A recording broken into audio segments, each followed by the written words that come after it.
Assalamualaikum warahmatullahi wabarakatuh.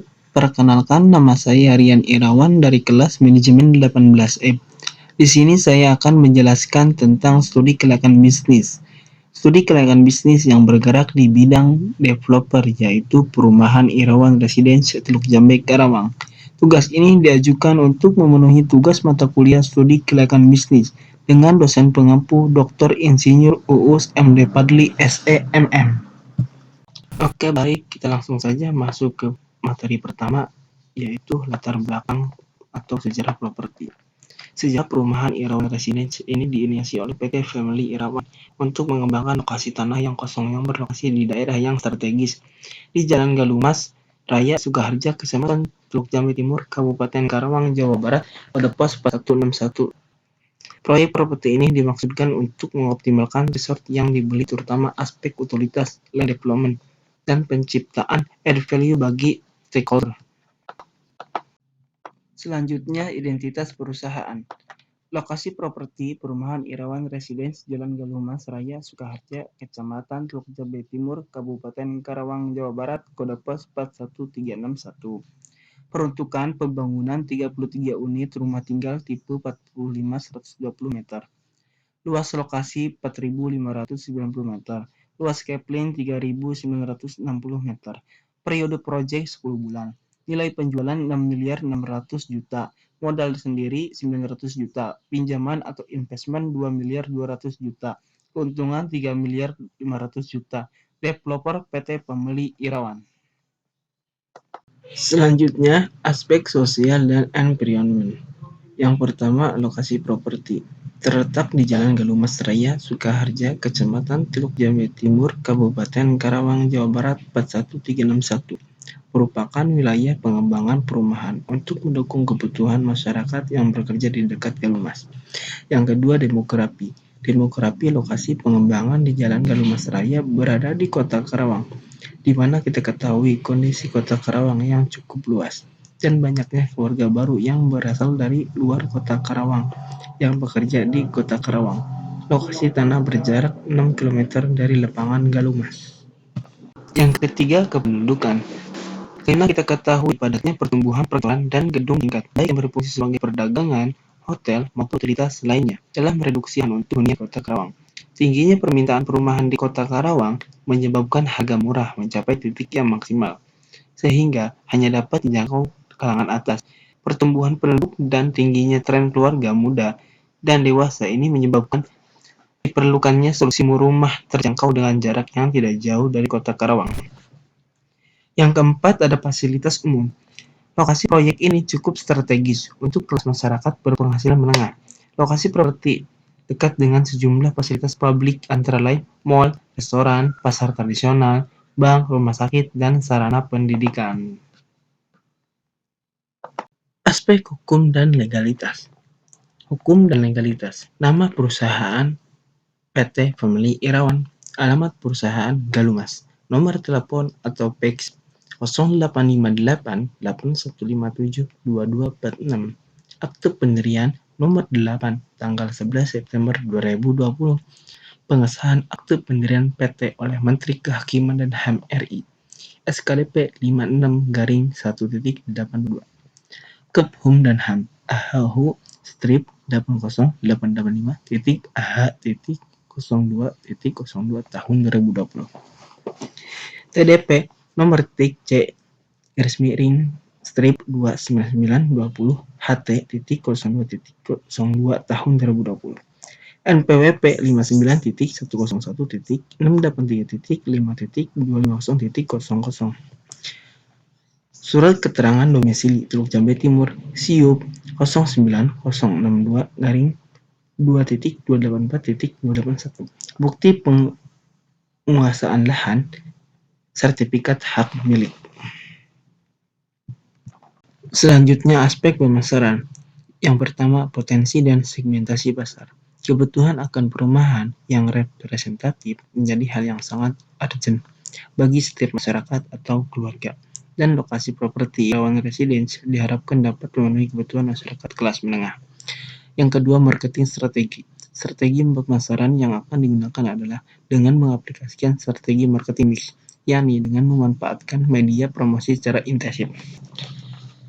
Media promosi antara lain dengan menggunakan atraktif LED, pit, brosur, balon promosi, pemasangan spanduk, serta umbul-umbul dan door-to-door ke institusi yang dianggap potensi untuk kelas properti Irawan Residence. Hal yang dapat dilakukan untuk dapat mempercepat penjualan properti Irawan Residence ini adalah menemukan target market yang memiliki pendapatan tetap dan tidak terganggu akan situasi dan kondisi perekonomian Indonesia. Yang ketiga, project utility. Berdasarkan strategi pemasaran dan data yang diperoleh, maka pemanfaatan lahan untuk pengembangan pembangunan rumah dapat lebih optimal dalam periode waktu 1 tahun. Utilitas atau jaringan yang ada di sekitar lokasi antara lain jaringan listrik, PLN, Telkom, PDAM, dan jaringan pendukung lainnya. Oke, selanjutnya di sini ada aspek teknis. Yang pertama, lokasi. Penentuan suatu lokasi bukanlah pekerjaan yang mudah. Diperlukannya harus dipertimbangkan secara matang untuk menilai lokasi yang sesuai pada bisnis properti Irawan Residence menggunakan metode penelitian value. Oke, baik. Bisa dilihat sendiri tata letak perumahan Irawan Residence. Oke, baik. Selanjutnya kebutuhan teknis.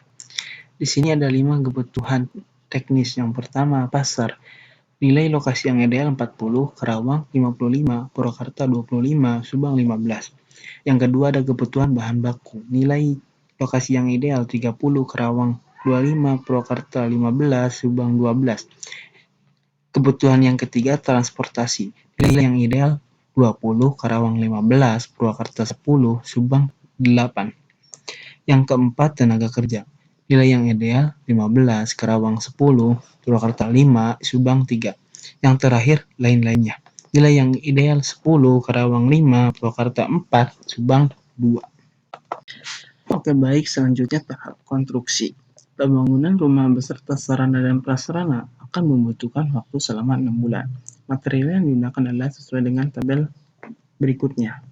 Jadi ini yang dimaksud dengan tabel yang berikutnya, yaitu spesifikasi teknis.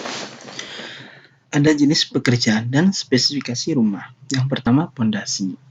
Spesifikasi rumahnya yaitu batu kali. Jenis pekerjaan yang kedua yaitu dinding. Spesifikasi rumahnya yaitu batu bata, diplester dan diacil. Yang ketiga, jenis pekerjaannya lantai. Spesifikasi rumahnya keramik. Yang keempat, rangka atap, baja ringan, penutup atap, metalik, plafon, gipsum, listrik 1300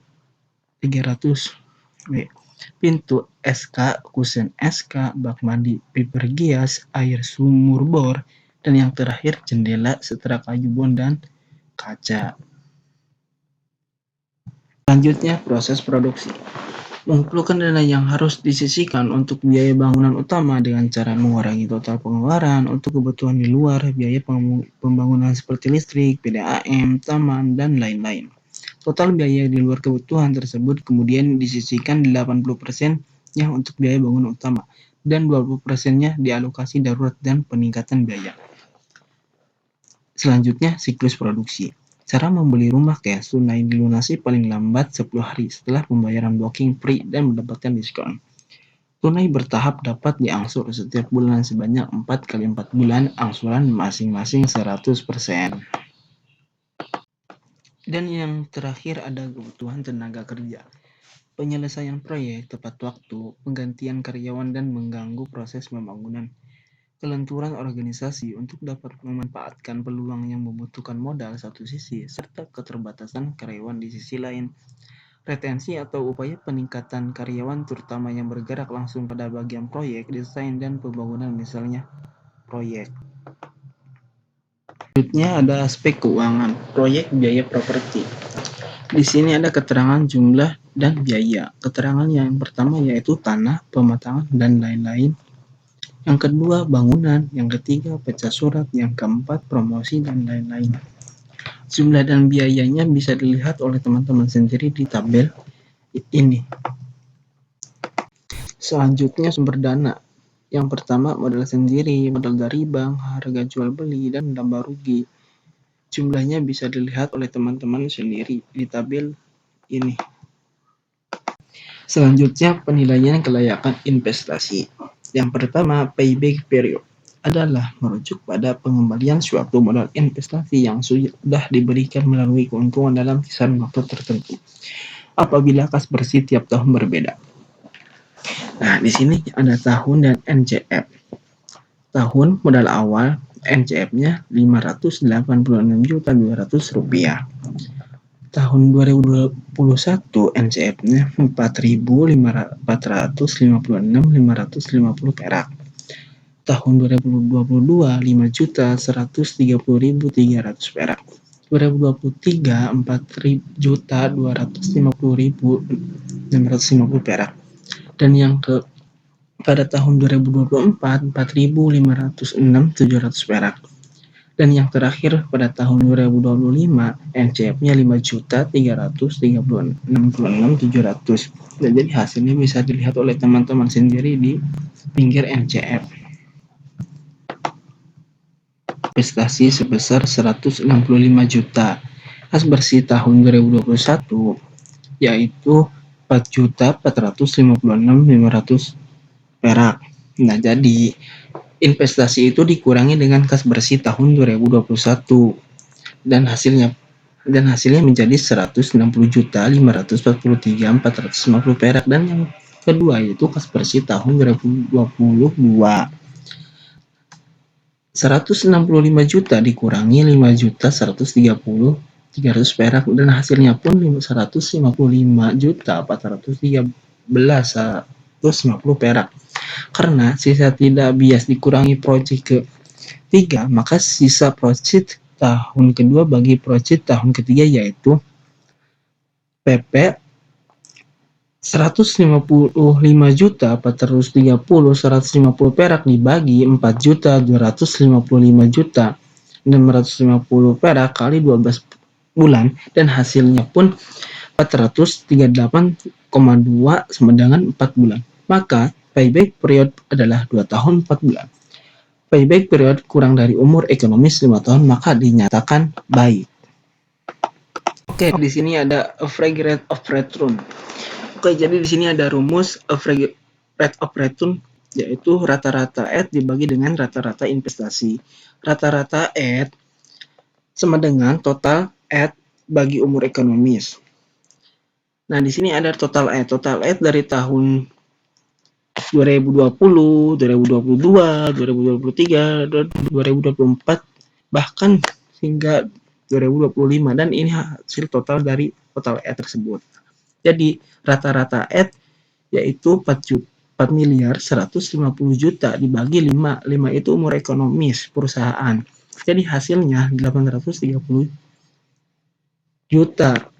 Rata-rata investasi dibagi dengan 165 juta dibagi 2 dan hasilnya pun 82.500.000 rupiah. Dan selanjutnya average rate of return dibagi dengan 830 juta dibagi 165 juta sama dengan 5,03%, dibulatkan menjadi 5%. Oke, baik, selanjutnya net present value. Nah, di sini ada tahun 2021 hingga 2025. Dan juga ada ED penyusutan kas bersih DF 20% dan yang terakhir ada VV bersih. ED pada tahun 2021 yaitu 510 juta. Pada tahun 2022 710 juta. Pada tahun 2023 710 juta. Pada tahun 2024 910 juta. Dan yang terakhir pada tahun 2025 yaitu 1.310 juta. Dan selanjutnya ada penyusutan mulai dari tahun 2021 hingga 2025 yaitu 25 juta. Kas bersih pada tahun 2021 yaitu 535 juta. 2022 735 juta. 2023 735 juta. 2024 935 juta. Dan yang terakhir pada tahun 2025 yaitu 1.335 juta. kas bersih dikali DF 20% dan hasilnya Rp4.456.550 perak. Pada tahun 2022, VV bersihnya Rp5.130.300 perak. Pada tahun 2023, VV bersihnya Rp4.255.650 perak. Pada tahun 2024, VV bersihnya Rp4.506.700 perak. 2025, VV bersihnya Rp5.336.700 perak. Dan jumlah keseluruhan PP bersihnya Rp23.750.900 perak. Total PP kas bersih yaitu Rp23.715.900 perak. Total PP investasi yaitu Rp165 juta. NPV-nya Rp141.280.100 perak. Nah, oke, jadi NPV itu dapat hasil dari kas bersih dikurangi dengan investasi. Jadi hasilnya itu ini nih yang di NPV. NPV lebih dari kosong maka usaha dinyatakan layak baik. Oke, baik. Yang terakhir ada profitability. Rumus yang digunakan untuk mencari profitability sebagai berikut. Profitability sama dengan VV kas bersih dibagi dengan VV investasi dikali 100%. Jika kas bersih berbeda setiap tahun, maka mencari profitability adalah sebagai berikut. Profitability sama dengan 23.750.900 perak dibagi dengan 165 juta dikali 100%. Hasilnya adalah 6,95 kali. Profitability lebih besar dari 1 maka diterima baik. Jadi kesimpulan dari finansial atau keuangan yaitu alat ukur payback period yaitu 2 tahun 4 bulan maka dinyatakan baik. Yang kedua ada average rate of return yaitu 5% maka dinyatakan baik. Yang ketiga ada net present value 141.284.100 maka dinyatakan baik. Dan yang terakhir ada profitability index yaitu 6,95 maka dinyatakan dengan baik.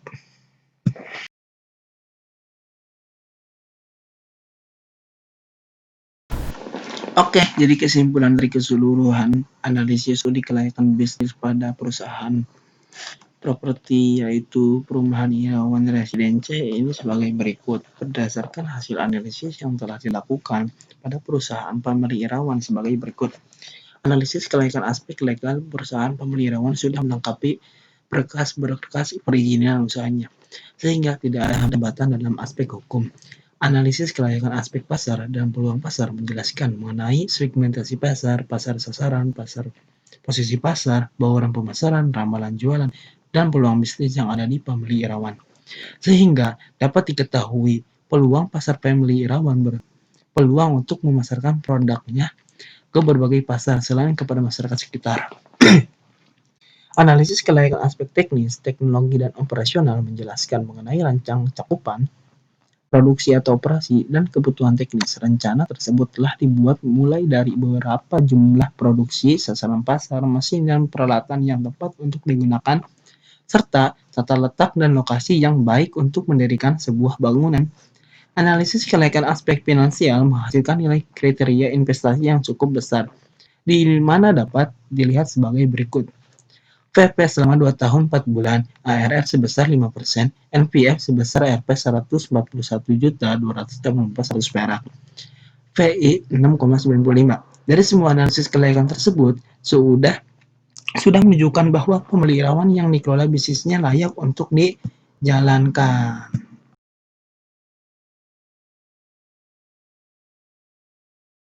Oke, selanjutnya di sini ada testimoni dari teman-teman sekelas saya, yaitu yang pertama yang memberikan testimoni itu Olivia Ramadhani dengan nomor NIM 1382. Dia memberikan testimoni ini sebagai berikut. Menurut dia, lihat dari aspek pemasaran bisnis properti Irawan Residen sangat bagus dalam strategi marketingnya.